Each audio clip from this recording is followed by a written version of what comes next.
असावं लागतं.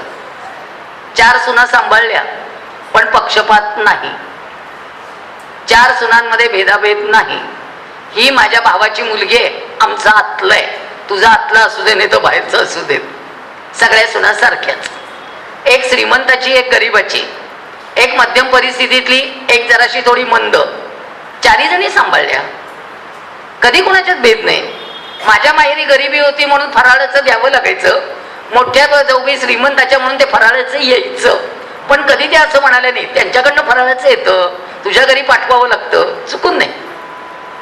आमच्या घरी या भेदाभेदच नाही. आम्ही 4घी जणी छान राहिलो आणि याला सगळ्यात जबाबदार सासूबाई होत्या. त्यांनी घर बांधून ठेवलं, त्यांनी आम्हाला सगळ्यांना एक ठेवलं.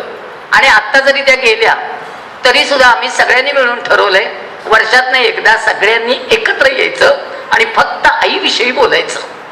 माझी आई कशी होती, आमचे बाबा कसे होते. श्राद्ध म्हणजे दुसरं काय हो, जे श्रद्धेने केलं जातं ते श्राद्ध, त्याच्यात बाकीचे सोपस्कार लागत नसतात. श्रद्धेने बोलायचं आपापल्या माणसांविषयी. साधं सोपं गणित आहे, ते अवघड करू नका.